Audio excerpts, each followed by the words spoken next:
నమస్కారము. ఈరోజు ఒక మోడల్ టెట్ క్వశ్చన్ పేపర్ చూద్దాము. ఇది టెట్‌కి సంబంధించిందే కావచ్చు. కానీ 10థ్ class, intermediate, degree, competitive examinations అన్నిటికి కూడా ఇవి మామూలే. ఇలానే ఉంటాయి. కాకపోతే క్వశ్చన్స్ ఆర్డర్ మారుతుంది. వీడియోని పాజ్‌లో పెట్టి అన్ని ప్రశ్నలకి సమాధానాలు మీరే ఇండివిడ్యువల్‌గా రాయండి. తర్వాత మీ ఆన్సర్స్‌ని తర్వాత వివరణతో సరిపోల్చుకోండి. ఏదైనా ఎర్రర్స్ ఉంటే మరొకసారి గమనించండి. ఎందుకు మీరు ఎర్రర్ చేశారో, ఎలాంటి ఎర్రర్ చేశారో తెలుస్తుంది. ఆ విధంగా నేర్చుకోవాలి. డైరెక్ట్‌గా స్పూన్ ఫీడింగ్ లాగా ఎదుటి ఆన్సర్ల మీద ఆధారపడటం అంత కరెక్ట్ కాదు. ఇంకా స్టార్ట్ చేద్దాం.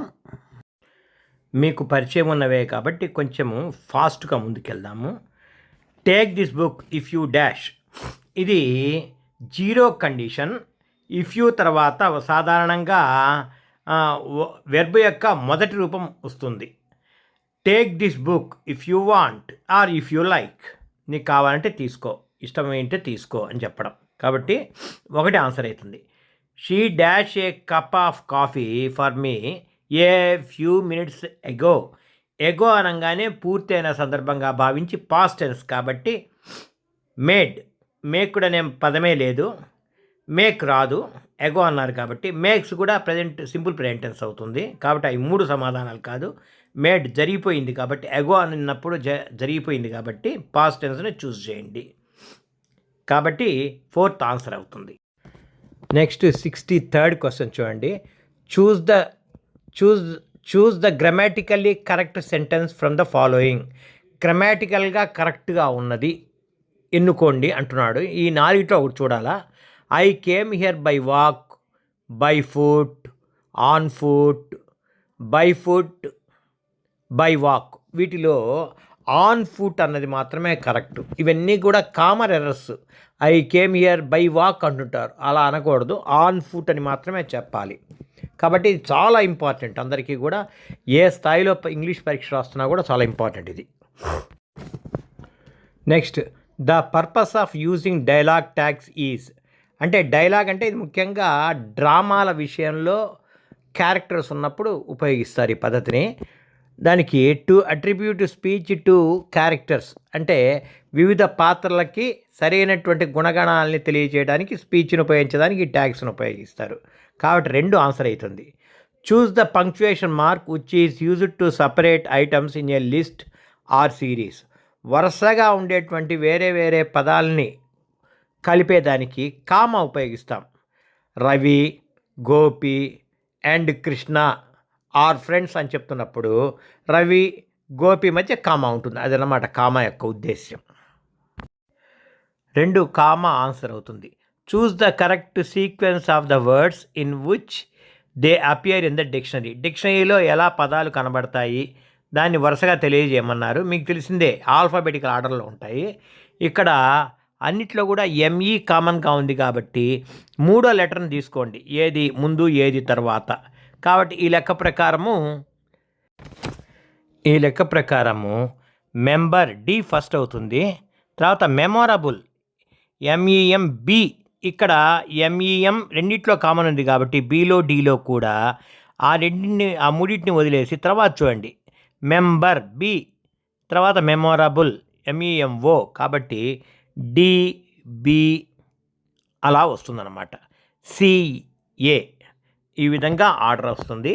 డిక్షనరీ ప్రకారం చూసుకోండి చాలు. Identify the linker that indicates contrast. Linker అంటే కంజంక్షన్, కలిపేదని అర్థం. కాంట్రాస్ట్ అంటే విభిన్న సందర్భాలు, అంటే వేరువేరు అంటే వ్యతిరేక సందర్భాల్లో ఉపయోగించే లింకర్ లేదా కంజంక్షన్ అన్నమాట అర్థం ఇక్కడ. చూడండి ఇందులో ఏంటంటే హవ్ఎవర్ అవుతుంది ఆన్సర్. ఎట్లంటే he started late however he reached his destination in time. ఇలాంటి సందర్భం అనమాట. అంటే లేటుగా బయలుదేరాడు కానీ అంటే లేటుగా బయలుదేరితే లేటుగా పోవాలా, కానీ వీడు టయానికి వెళ్ళాడు అని కాంట్రాస్ట్ చెప్పడానికి లేదా అంటే వీరు విభిన్నంగా చెప్పడానికి ఈ హవ్ఎవర్ అనే లింక్ ఉపయోగిస్తారు అనమాట. ఇది లింకర్ అంటే conjunction. Identify the complex sentence. Complex sentence అంటే ఒక మెయిన్ క్లాజు ఒక సబార్డినేటివ్ క్లాజు కలిసి ఉంటే కాంప్లెక్స్ సెంటెన్స్ అంటాము. She does not use a computer, అది simple sentence. I went to the market and conjunction పెట్టి కలిపారు కాబట్టి ఇది కాంపౌండ్ సెంటెన్స్.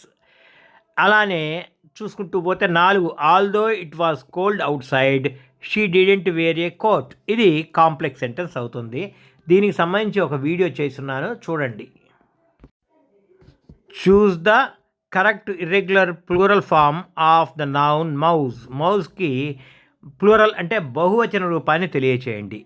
ఇర్రెగ్యులర్ అని ఎందుకన్నారంటే ఇప్పుడు బుక్స్, బెంచెస్ ఇట్లా వస్తాయి. కానీ ఇక్కడ మౌజ్కు మైస్ అంటే స్పెల్లింగ్తో సహా మారిపోతుంది ఇంటర్నల్గా. కాబట్టి ఇలాంటి పదాన్ని అంటే ఎస్ చేర్చడమే కాదు, ఇంటర్నల్ చేంజ్ జరిగింది కాబట్టి ఇది ఇర్రెగ్యులర్గా ఉంది కాబట్టి దీన్ని గుర్తించమన్నాడు. కాబట్టి ఇది మౌజ్కి మైస్ అవుతుంది.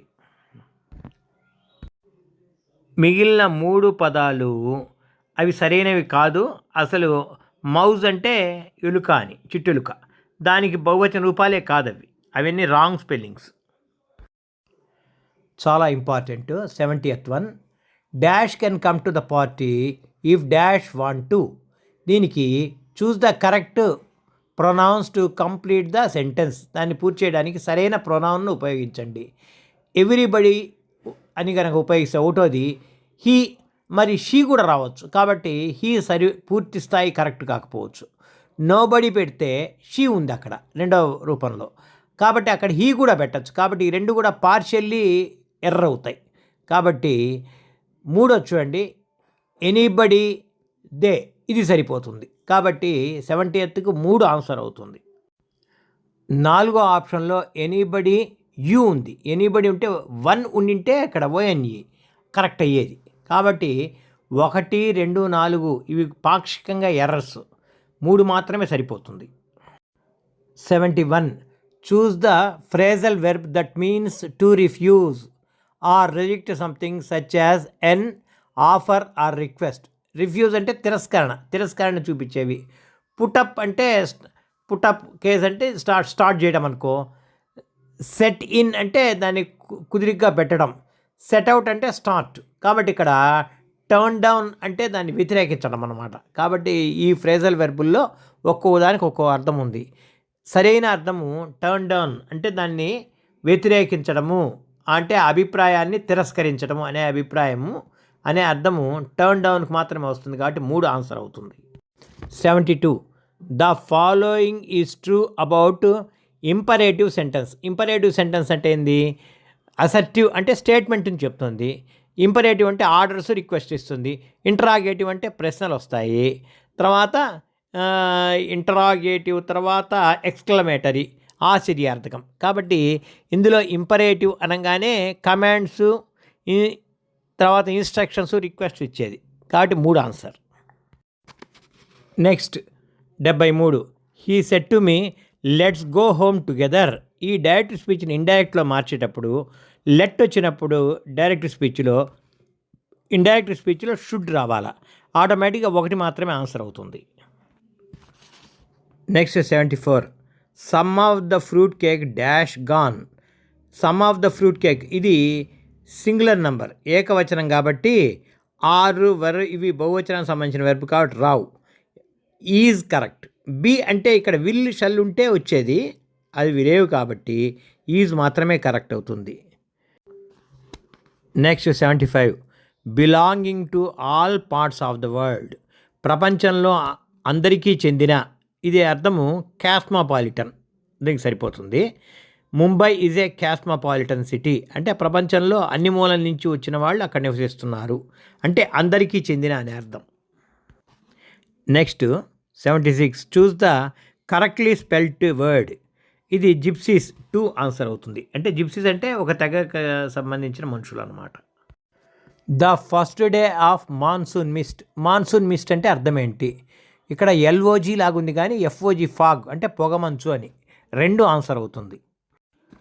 78, choose the antonym of the word more less.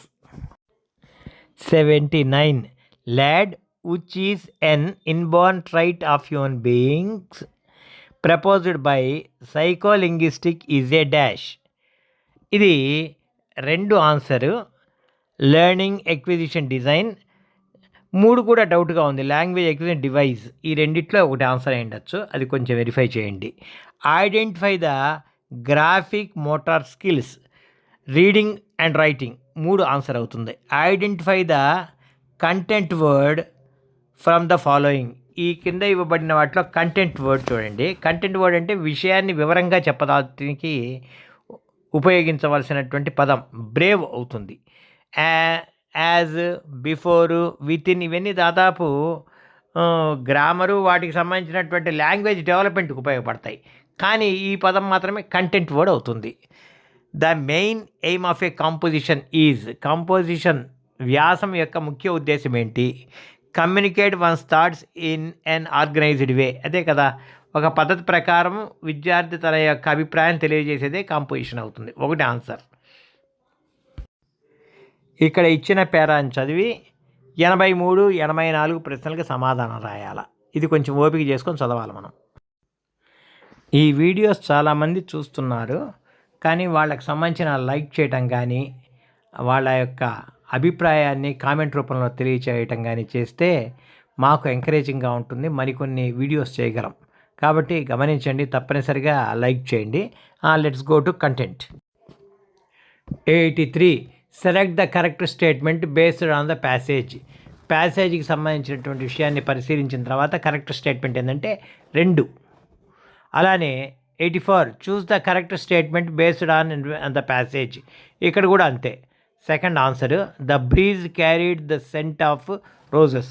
రోజు ఫ్లవర్స్ యొక్క ఆ సెంట్ని సువాసనని బ్రీజ్ అంటే చల్లని గాలి తీసుకొచ్చింది అని, మోసుకొచ్చింది అని. If the teacher is not imaginative bilingual method ends in 85. Teacher కనుక ఇమాజినేటివ్గా లేకపోతే బైలింగల్ మెథడ్ ఈ విధంగా ఎండ్ అవుతుంది. బైలింగల్ మెథడ్ అంటే మాతృభాషను ఉపయోగించే విధానం. భాష ఇంగ్లీష్ చెప్తూ మాతృభాషను ఉపయోగించడం. దానివల్ల ఏమైందంటే గ్రామర్ ట్రాన్స్లేషన్ మెథడ్గా మారుతుంది. అంటే అది అంత అడ్వైజబుల్ కాదు. సెకండ్ వన్ ఆన్సర్ అవుతుంది. The silent way was introduced by. Fourth one Gattegno. 87 I will walk dash the supermarket. ఇక్కడ అప్ టు అక్కడ దాకా కదా, కాబట్టి అప్ టు సరిపోతుంది. 88 noun clauses replace dash in a sentence. Noun clause దేన్ని replace చేస్తాయంటే individual నౌన్స్ని replace చేస్తాయి. ఒకటి answer. 89 you ought to apologise. Apologise అంటే క్షమాపణ చెప్పవలసి ఉంటుంది. ఆర్ట్ అనేది ఎప్పుడు కూడా మోరల్ ఆబ్లిగేషన్లో ఉపయోగిస్తారు. అంటే ఫోర్స్ లేదు, నీ నైతిక బాధ్యతని గుర్తు చేసేటప్పుడు ఉపయోగించే పదం మోరల్ ఆబ్లిగేషన్. అంటే యూ ఆట్ టు అపాలజైజ్ అంటే ఏదో పెద్దవాళ్ళ విషయంలో పొరపాటు చేసావనుకో, నీ యొక్క లేదా వాళ్ళ పొరపాటు అయినా కూడా నువ్వేదో తొందరపడి ఉంటే అపాలజైజ్ చేయటము నీ యొక్క నైతిక బాధ్యత అని గుర్తు చేసేటప్పుడు, మోరల్ ఆబ్లిగేషన్ చెప్పేటప్పుడు ఆట్ టు అనేటువంటి హెల్పింగ్ వెర్బ్ను ఉపయోగిస్తారు. ఇది auxiliary verb. Select the correct use of articles in the following sentence. ఈ దీంట్లో select the correct use of articles in the following sentence. వాక్యాన్ని చూసి ఆర్టికల్ సరిగ్గా ఉపయోగించారా లేదా. ఈజ్ ఏ డాక్టర్, ఇది వాక్యం కరెక్ట్గానే ఉంది కాబట్టి the article should be omitted. ఇక్కడ హీ ఈజ్ డాక్టర్ అంటంలో మీనింగ్ లేదు. ఆర్టికల్ ది ఉపయోగించాలంటే హీ ఈజ్ ద డాక్టర్ అంటే వీడు ఒక్కడే ఉండి ఇంకెవరు లేకపోతే స్పెసిఫికేషన్లో ది ఉపయోగిస్తాం. అలానే 4 the article should B an చెప్పాలంటే ఏఈఐఓయు లేదా ఓవెల్ సౌండ్ రావాలి. అది కూడా జరగలేదు కాబట్టి ఉపయోగించరు. 3వది మాత్రమే కరెక్ట్ అవుతుంది. మీకు ఈ వీడియో నచ్చితే లైక్ చేయండి, షేర్ చేయండి, సబ్స్క్రైబ్ చేయండి. జై హింద్.